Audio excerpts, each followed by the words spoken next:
The only local news teams taking action for you. KIMA KEPR Action News starts now. Coming up this morning on Action News, fire season is still in full swing despite these lower temps. A wildfire in Kennewick County has burned 320 acres so far, and there's no word on containment, but officials also say no structures have been damaged and no homes are threatened. We'll get you up to speed. Plus, 2 more teens have been arrested in connection to that drive-by shooting in 2022 that left a Hanford High School graduate dead. That makes a total of 4 facing charges for her murder, and police say they found dozens of bullet casings at the scene, which proved it was a deliberate attack.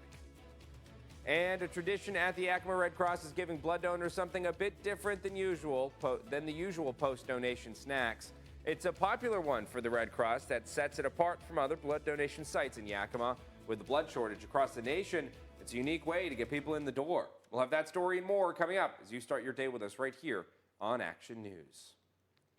Good Thursday morning, everybody. I'm Dave Furtado. And I'm meteorologist Jefferson Donovan. And Jefferson, yesterday was a bit on the wet side here in the Tri-Cities. We had some showers that came through, and some kind of lasted a little bit. I know my dog did not like it outside when I went for a walk. Yeah, I will say it was wetter in the Tri-Cities than I was anticipating yesterday, but the showers were in the forecast. It was just a bit more numerous on those showers than I was anticipating. Now, what I will say is that as we go throughout today, I know there's still some lingering showers this morning, especially towards Walla Walla and Pendleton, but those showers will go by the wayside as we go later into the morning and the afternoon. And in general, we are going to be looking at a primarily dry Thursday coming our way with partly cloudy to mostly sunny skies. Waking up this morning in Yakima, yesterday at this time, we were talking about rain falling in Yakima. There is no rain this morning through the Yakima Valley. It's a cool morning, though. Right now, only sitting at 49 degrees. Winds are calm this morning, but winds will be increasing throughout the day. Here's a look at your weather headlines today and moving forward. A few isolated showers again lingering along the Blue Mountains this morning. We're also going to be looking at breezy winds for everyone today as we all could see gusts up to 30 miles per hour. Anticipate clouds and sun for the weekend before renewed shower chances next week. I will break down all 3 of these weather headlines in greater detail coming up. Thanks, Jefferson. We begin this morning in Kennewick County. We may be getting closer to autumn, but we're still in fire season. Take a look at this wildfire in Kennewick County. It's called the Swauk Creek Fire, which has now burned around 320 acres. It started just before 4 p.m. on Sunday near Highway 97, about 14 miles east of Cle Elum. So far, no structures have been damaged and no homes are threatened. Ryan Rodruck from the Department of Natural Resources says the fire was started by a car that caught fire alongside Highway 97, and then it spread to further into the forest. And another murder suspect is now in jail. This case, a drive-by shooting in Yakima from August. A 30-year-old Tolerance Jackson was shot and killed on August 23rd at the intersection of North 18th Avenue and Willow Street just before 4 p.m. So far, the suspect's name hasn't been released, but court documents say he's 33 and is involved with the Nortano Street Gang. He was on pretrial release at the time of the killing for hit-and-run charges from an incident in June. We'll keep you updated as more information becomes available. And a total of 9 people are now facing charges after being arrested for a 2022 shooting that killed an 18-year-old Hanford High School graduate. According to authorities, 2 18-year-olds, Darius Thomason and Marcel Cola, have been arrested in the last few days and are charged with the murder of Hatzivi Sarabia on October 15th, 2022. 2 others have already been arrested on murder charges relating to the case, and 4 people have been charged with rendering criminal assistance. At the scene, investigators were able to find 75 bullet casings they say confirmed the prolonged and deliberate attack on Sarabia and her friends. Switching gears this morning, at their most recent meeting, Sunnyside City Council held a discussion on a new ordinance about removing a city official from office. KIMA's Mallory Aldrich has more.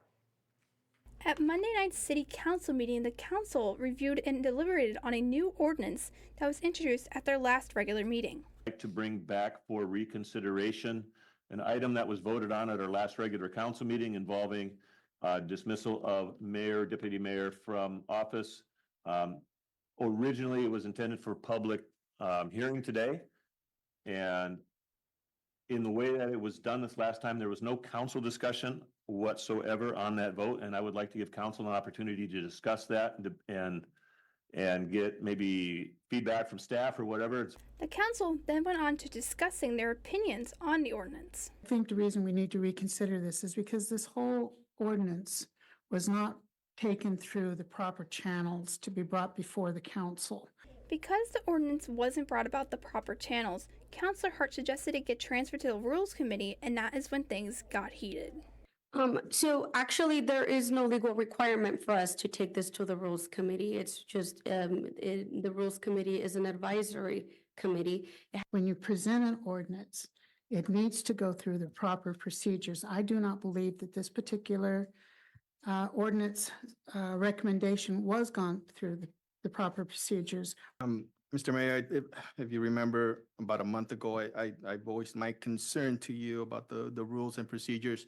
We started talking about editing and amending back in January, and we're in September, and we haven't completed that.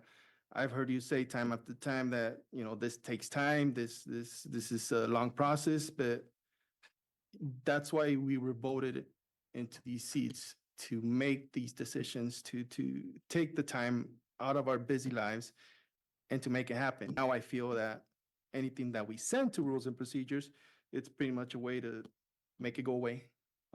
Because we never come back and discuss, or we finish what we're supposed to be finishing in the rules and procedures. But I think we can do it more efficiently. Eventually, the members of the council came to a compromise of sending the ordinance for review in the Rules Committee, and once they are done, to have it presented again to the council after any revisions are made. Reporting in Sunnyside for Action News, I'm Mallory Aldrich. KIMA's Mallory Aldrich, thank you. And yesterday, in an attempt to boost the critically low levels of available blood donors in Yakima had a special snack, a tradition from the local Red Cross that is a little cheesy. KIMA's John Franklin has the story.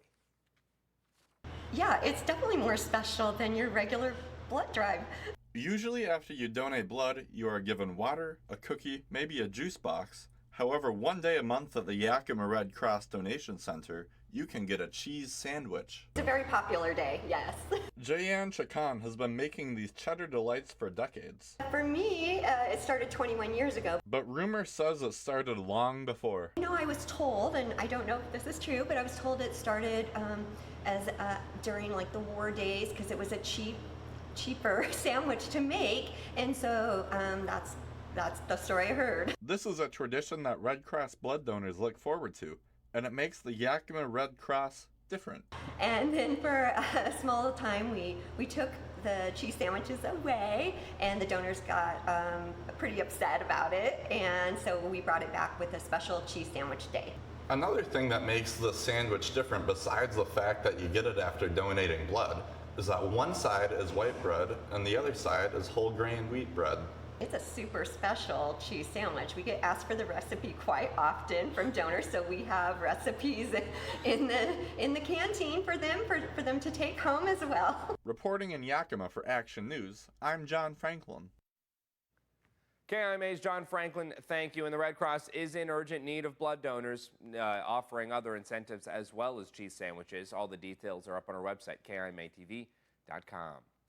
Now, Jefferson, yesterday I also had a cheese sandwich. I made some grilled cheese for dinner with a little bit of soup. It was a great day to do it, given the gloomy weather. Yes. What about today? Are we seeing that change back into sunshine, or is we're going to still see some passing clouds? Well, there's still going to be passing clouds, but it's certainly not going to be an overcast day like yesterday. Now, I know this morning some of us are still starting off with mostly cloudy skies. In fact, still a few raindrops out there this morning, too. But by this afternoon, partly cloudy to mostly sunny skies around the forecast area, and temperatures today are going to be very comfortable. Yesterday, we only saw highs into the low 70s. Today, we're going to be looking at low to mid to maybe upper 70s around the forecast area. A whole range of 70s coming today. These daytime highs will stay seasonably cool, but again, not quite as cool as yesterday. I will break down your forecast and tell you how long temperatures will stay in the 70s. I'll also talk about when our next best chances for rain showers will return coming up.